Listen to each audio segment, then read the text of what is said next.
الحمدللہ، اللہ تعالیٰ کا لاکھ لاکھ شکر ہے کہ مالک الملک نے اپنی یاد کی توفیق اور موقع عطا فرمایا۔ لاکھوں اور کروڑوں درود حضرت محمد مصطفیٰ صلی اللہ علیہ وآلہ وسلم پر، جن کے طفیل مالک الملک نے یہ مہربانی عطا فرمائی۔ سامعین کرام، اللہ تعالیٰ نے قرآن پاک میں ارشاد فرمایا، اعوذ باللہ من الشیطان الرجیم، بسم اللہ الرحمن الرحیم، ذالک من انباء الغیب نوحیہ الیک وما کنت لدیہم اذ اجمعوا امرہم وہم یمکرون وما اکثر الناس ولو حرصت بمؤمنین وما تسألہم علیہ من اجر ان ہوا الا ذکر للعالمین وکأین من آیات فی السماوات والارض یامرون علیہا وہم عنہا موردون وما یؤمن اکثرہم باللہ الا وہم مشرکون افآمنوا ان تأتیہم غاشیۃ من عذاب اللہ او تأتیہم الساعۃ بغتۃ وہم لا یشعرون قل ھذہ سبیلی ادعو الی اللہ علی بصیرۃ انا ومن اتبعنی وسبحان اللہ وما انا من المشرکین وما ارسلنا من قبلک الا رجالا نوحی الیہم من اہل القری افلم یسیروا فی الارض فینظروا کیف کان عاقبۃ الذین من قبلہم ولدار الآخرۃ خیر للذین اتقوا افلا تعقلون حتی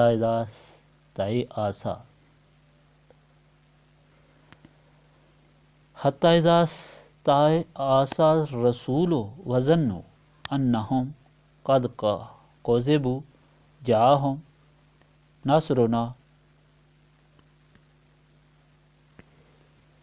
فنجی من نشاء ولا یرد باسنا عن القوم المجرمین لقد کان فی قصصہم عبرۃ لأولی الالباب ما کان حدیثا یفتری ولکن تصدیق الذی بین یدیہ وتفصیل کل شیء وہدی ورحمۃ لقوم یؤمنون۔ یہ غیب کی خبروں میں سے ہے جو ہم وحی کرتے ہیں آپ صلی اللہ علیہ وآلہ وسلم کی طرف، اور آپ صلی اللہ علیہ وآلہ وسلم ان کے پاس نہیں تھے جب وہ متفق ہو گئے تھے اس بات پر، حالی کا وہ مکر کر رہے تھے، اور نہیں ہیں اکثر لوگ خواہ آپ صلی اللہ علیہ وآلہ وسلم کتنا ہی چاہیں ایمان لانے والے، اور نہیں طلب کرتے آپ صلی اللہ علیہ وآلہ وسلم ان سے اس پر کوئی معاوضہ، نہیں ہے یہ مگر نصیحت سب جہانوں کے لیے، اور کتنی ہی نشانیاں ہیں آسمانوں اور زمین میں جن پر یہ گزرتے ہیں، اور وہ ان سے روگردانی کیے ہوئے ہیں، اور نہیں ایمان لاتے ان میں سے اکثر اللہ تعالیٰ کے ساتھ مگر اس حال میں کہ وہ شرک کرنے والے ہوتے ہیں۔ کیا وہ بے غم ہو گئے ہیں اس بات سے کہ آئے ان پر چھا جانے والا اللہ تعالیٰ کا عذاب، یا آ جائے ان پر قیامت اچانک اور ان کو اس کی آمد کا شعور تک نہ ہو؟ آپ صلی اللہ علیہ وآلہ وسلم کہہ دیں، میرا راستہ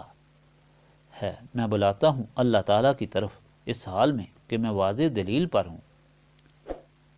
میں اور وہ جو میری پیروی کرتے ہیں، اور ہر عیب سے پاک ہے اللہ تعالیٰ، اور نہیں ہوں میں مشرکوں میں سے، اور ہم نے نہیں بھیجے آپ صلی اللہ علیہ وآلہ وسلم سے پہلے مگر مرد جن کی طرف ہم نے وحی بھیجی بستی والوں سے۔ کیا یہ لوگ سیر و سیاحت نہیں کرتے زمین میں کہ وہ دیکھیں کہ کیا ہوا تھا انجام ان کا جو ان سے پہلے تھے، اور آخرت بہتر ہے یقیناً ان کے لیے جو تقوی اختیار کرتے ہیں۔ کیا تم نہیں سمجھتے یہاں تک کہ جب مایوس ہو گئے رسول اور وہ منکرین گمان کرنے لگے کہ ان سے جھوٹ بولا گیا، اس وقت آ گئی ان کے پاس ہماری مدد، پاس بچا لیا ہم نے جس کو چاہا، اور نہیں ٹالا جا سکتا ہمارا عذاب اس قوم سے جو جرائم پیشہ ہے۔ بلا شبہ ان انبیاء اور ان کی قوموں کی داستانوں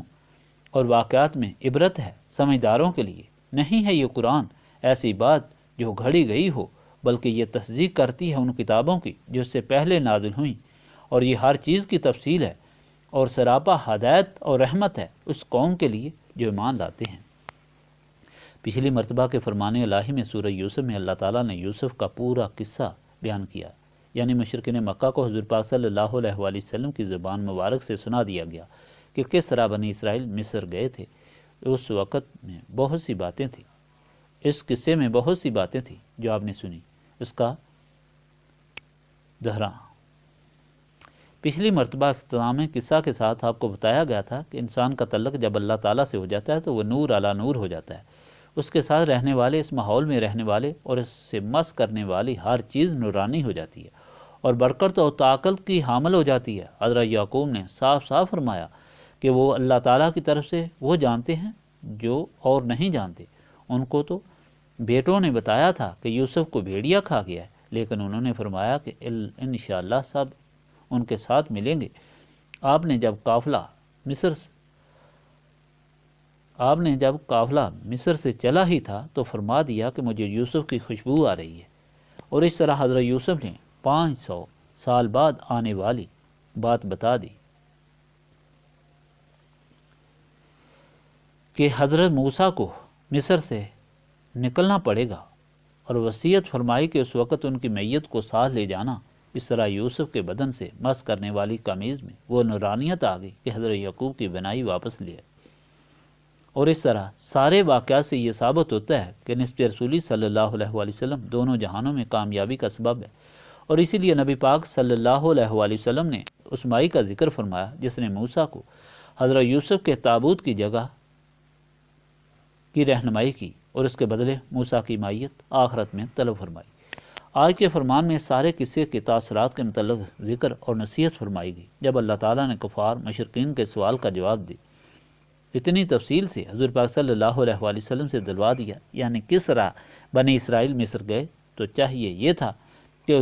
وہ لوگ فوراً اللہ تعالیٰ کے رسول صلی اللہ علیہ وآلہ وسلم پر ایمان لے آتے، کیونکہ اللہ تعالیٰ نے کسی سے کیونکہ حضور پاک صلی اللہ علیہ وآلہ وسلم نے کسی سے نہ پڑھا، نہ تاریخ کا مطالعہ کیا، نہ حضور پاک صلی اللہ علیہ وآلہ وسلم باہر گئے کہ کسی سے سنا ہو، پھر اتنی تفصیل سے ایک ایک واقعہ اس کے ساتھ سبق بھی عطا فرمایا۔ اس بات کا ثبوت ہے کہ حضور پاک صلی اللہ علیہ وآلہ وسلم اللہ تعالیٰ کے رسول صلی اللہ علیہ وآلہ وسلم ہیں۔ آپ صلی اللہ علیہ وآلہ وسلم کو نور نبوت سے منور فرمایا ہوا ہے، جس کے سامنے زمان و مکان کے پردے نہیں رہتے، لیکن بات پھر وہی ہے کہ سیاہ دل اس طرح ہوتا ہے جس طرح الٹا برتن یا چکنا پتھر جس پر کوئی چیز نہیں ٹھہرتی، اسے اچھی چیز بری اور بری چیز اچھی لگتی ہے۔ دل و دماغ پر شیطان کا قبضہ ہو تو شیطان غلط رہنمائی کرتا ہے اور غلط راستے پر چلاتا ہے۔ جب وہ لوگ ایمان نہ لائے تو حضور پاک صلی اللہ علیہ وآلہ وسلم کو ملال ہوا، تو حضور پاک صلی اللہ علیہ وآلہ وسلم کو تسلی دی گئی کہ یہ ایمان نہیں لائیں گے، کیونکہ یہ رد ہو چکے ہیں۔ ایمان لانے کے لیے